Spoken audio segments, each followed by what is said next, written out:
There was a dress, vintage, 1940s inspired, deep emerald green with black lace overlay, the kind of dress that made you look twice, the kind that photographs remembered.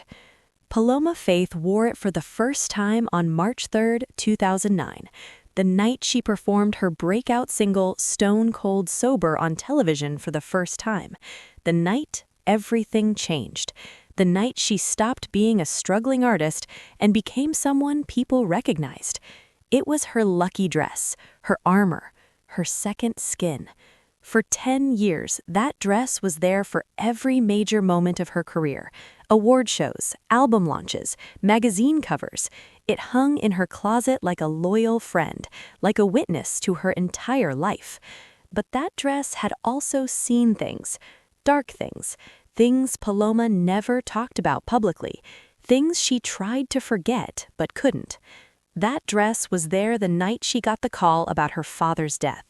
It was there during her first miscarriage, backstage at a festival, blood seeping through the fabric while she smiled for photographers.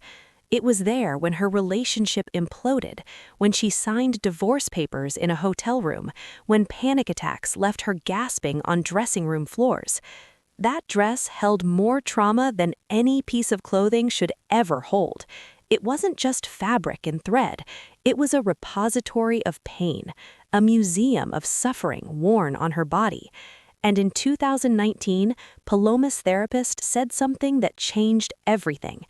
That dress is your past. As long as you keep it, you're keeping the pain. You need to let it go. So Paloma Faith did something radical, something symbolic, something that would become one of the most powerful moments of her healing journey. She burned it. This is the story of that dress, the trauma it witnessed, the pain it absorbed, and the ritual that finally set Paloma free. Paloma bought the dress in a vintage shop in Camden in 2008. She was broke, living on a friend's couch, eating one meal a day to save money. But she saw that dress in the window and knew she had to have it. It cost £85, money she didn't have, money she should have spent on rent or food or bills. But something about that dress called to her. It felt like destiny, like armor she would need for battles she didn't know were coming.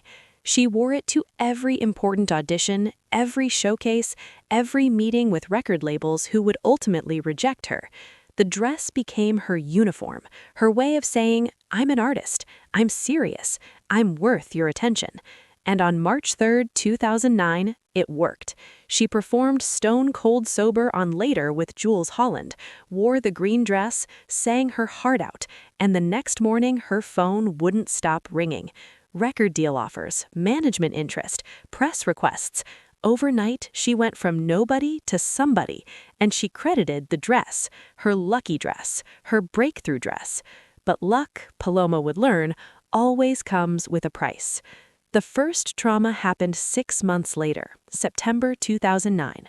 Paloma was performing at a festival in Manchester. She was 3 months pregnant. Nobody knew. She hadn't told anyone yet. Too early, too risky after previous losses. But that morning she'd woken up with cramping. Not terrible, just uncomfortable. She told herself it was normal, told herself everything was fine. Put on the green dress, always the green dress for important shows, and went to the venue. During soundcheck, the cramping got worse. By the time she was backstage waiting to go on, she could feel the blood. Warm, sticky, soaking through her underwear into the dress. She had 2 choices: cancel the show and go to the hospital, or perform and deal with it after. Paloma performed, 25 minutes on stage, smiling, dancing, singing about heartbreak while her body was breaking in a different way. The green dress hiding the blood, hiding the loss, hiding everything. She went to the hospital after, confirmed what she already knew. The pregnancy was gone. Another miscarriage, another failure of her body to do what felt like the basic thing. She should have thrown the dress away that night, should have burned it, should have never looked at it again. But she didn't. She had it cleaned. Professional dry cleaning that removed every trace of blood, every physical reminder, and she hung it back in her closet. because it was her lucky dress, and she needed all the luck she could get.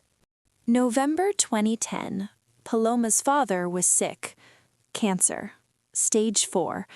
Everyone knew it was just a matter of time, but knowing doesn't prepare you. Nothing prepares you. Paloma was at a charity gala, wearing the green dress, smiling for cameras, making small talk with people she barely knew. Her phone rang. Her mother's number. She knew before she answered. "He's gone, baby. Your dad's gone."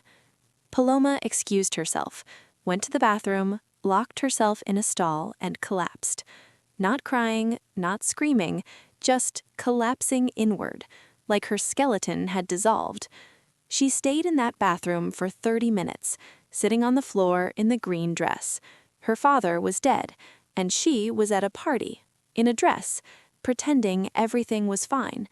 She should have left, should have gone to her mother, should have been with family, but she went back to the party, smiled, made conversation, posed for photos, because that's what you do. You perform. You keep going. You don't let people see you break. She went home that night and hung the dress in the closet, next to all the other memories, all the other traumas it had absorbed. February 2014.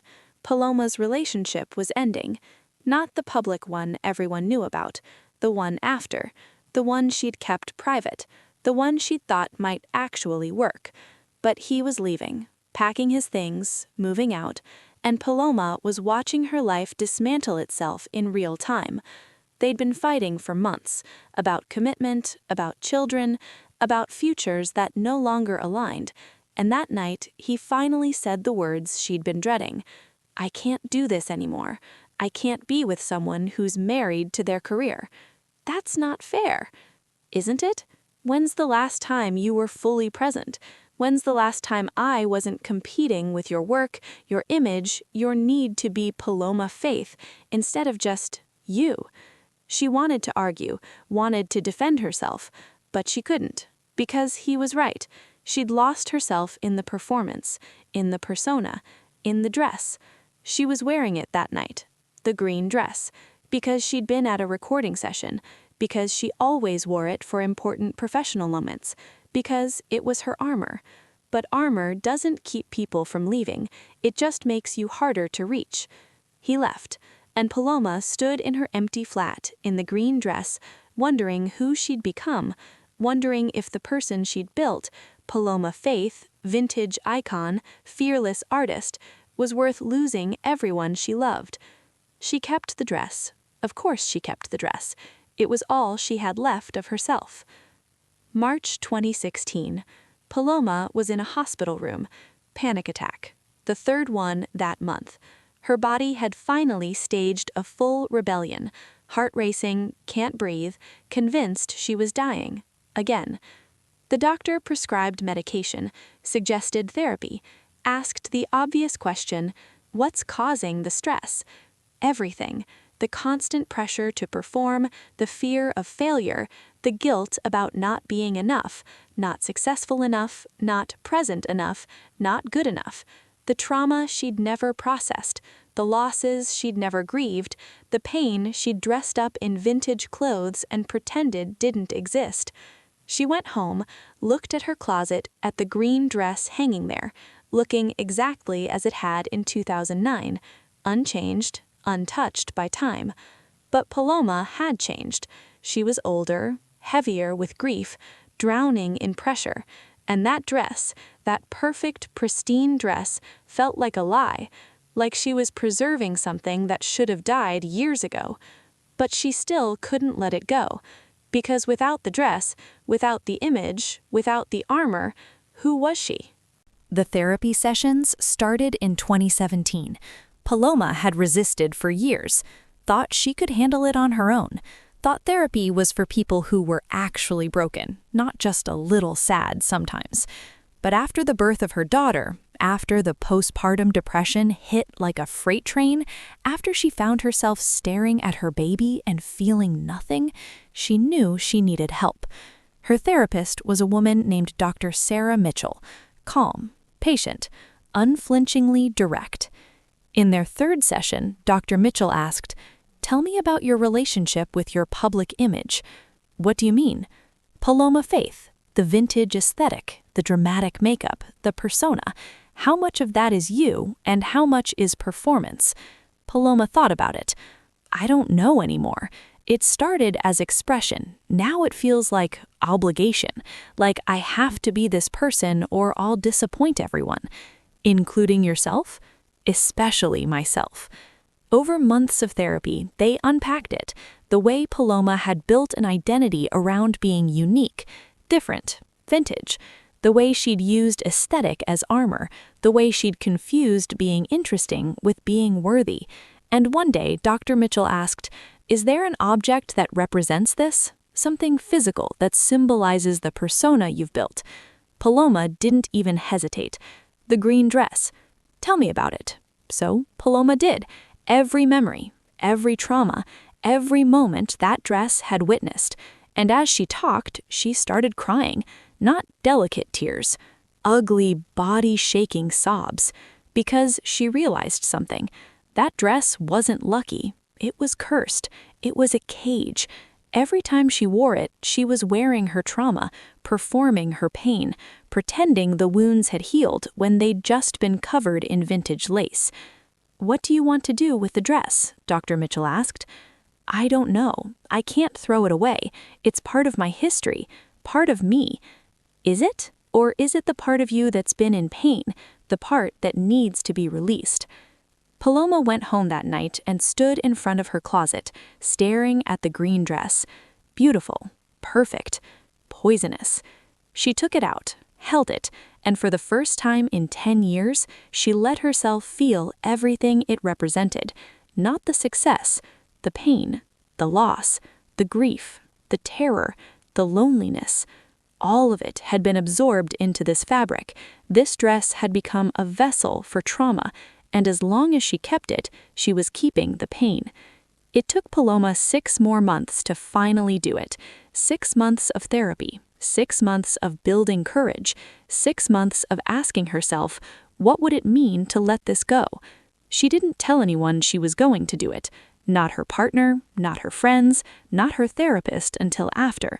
She drove to a beach in Cornwall, middle of winter, freezing cold, deserted. Just Paloma and the dress and the decision that would change everything. She'd brought matches, lighter fluid, a metal bin. She wasn't going to leave a mess, wasn't going to start a wildfire. This was ritual, not recklessness. She stood on that beach, wind whipping her hair, holding the green dress, the dress that had seen her triumph and trauma, the dress that had witnessed every version of herself she'd tried to be. And she thought about all of it. Her father's death, the miscarriages, the breakups, the panic attacks, the loneliness, the pressure, the pain. All of it woven into this fabric, all of it clinging to her, all of it refusing to let her move forward. "I'm done carrying you," she said out loud, to the dress, to the past, to the version of herself she'd been trying to keep alive. She put the dress in the metal bin, poured the lighter fluid, struck a match, and watched it burn. The flames were blue at first, then orange, then white-hot. The lace caught immediately, disintegrated.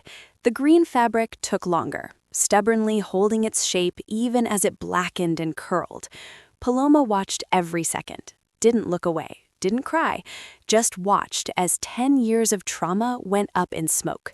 When it was done, all that remained was ash, gray and fine and meaningless. No power, no pain, just dust.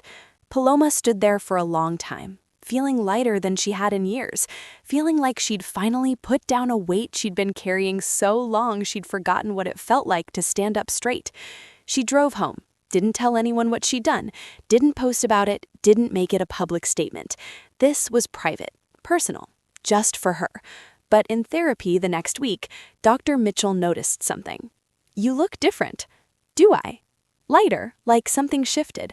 "I burned the dress." Dr. Mitchell smiled. "How do you feel?" "Free. Terrified, but free." "Why terrified?" Because I don't know who I am without it, without the armor, without the persona. I've been Paloma Faith for so long, I don't remember who I was before. Maybe that's the point. Maybe you're not supposed to go back to who you were. Maybe you're supposed to discover who you are now, without the armor, without the trauma, just you. Paloma didn't talk about burning the dress publicly until years later. In a 2022 interview with The Guardian, the journalist asked about her style evolution. "You've moved away from the heavy vintage aesthetic," the journalist observed. "Was that a conscious choice?" Paloma paused, then decided to tell the truth. "I burned my favorite dress." "What?" "I had this dress I wore for 10 years, to every important moment of my career, but it had also witnessed every trauma, every loss, and my therapist helped me realize I was wearing my pain, literally, so I burned it." That's intense. It was necessary. That dress represented a version of me that was holding on to suffering, and it couldn't heal while I was still carrying it, so I let it go. Do you regret it? Not for a second. Best thing I ever did. The interview went viral, not because of the shock value, because women everywhere recognized the metaphor. We all have a dress, an object, a relationship, a habit, something we're holding on to that's actually holding us back. And Paloma's act of burning it, literally destroying the thing she thought defined her, gave other people permission to do the same. Today, Paloma's style has evolved. She still loves vintage, still has her signature look, but it's softer now, less armor, more expression. She wears what makes her feel good, not what makes her feel safe. And when interviewers ask about the iconic green dress, the one from all those early photos, the one fans remember, she tells them the truth. That dress is gone, and so is the version of me that needed it. I don't miss either. But here's what she doesn't usually share. She filmed the burning on her phone, low-quality, shaky footage, just for herself. She watches it sometimes, on hard days, on days when she's tempted to go back to old patterns, old armors, old ways of protecting herself that actually just trap her. She watches the dress burn, watches the flames consume it, watches the past turn to ash. And she remembers, she survived the burning, and what rose from those ashes was stronger than anything that dress ever protected. The story of Paloma Faith's green dress isn't really about a dress. It's about the things we cling to because we think they define us, the trauma we carry because we don't know how to put it down, the armor we wear that becomes a cage. We all have a dress. Maybe it's not literal fabric. Maybe it's a job that's killing you, but you can't leave. A relationship that ended years ago, but you're still grieving. A version of yourself you're desperately trying to preserve, even though she doesn't fit anymore. Maybe it's anger you're holding on to because forgiving feels like forgetting. Maybe it's perfectionism that's keeping you safe, but small. Maybe it's the story you've been telling yourself about who you are and what you deserve. Whatever it is, whatever your green dress is, Paloma's story asks a question. What would happen if you let it burn?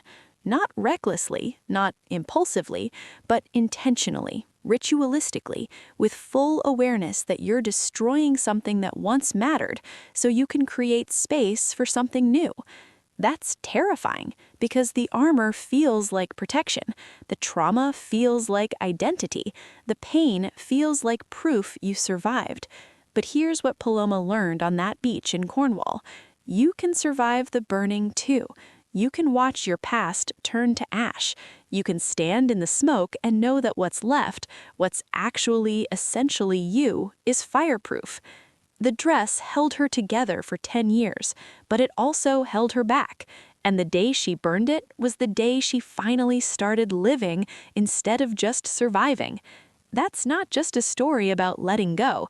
That's a story about radical transformation, about choosing who you want to become over who you've been, about burning down the temple you built to your own suffering and walking away from the ashes. Paloma Faith wore the same dress for 10 years, and then she set it on fire, not to erase her past, to free herself from it. And in the flames, she found something she'd been looking for all along, herself, without the armor, without the trauma, without the weight. Just her, scarred but whole, broken but healing, free.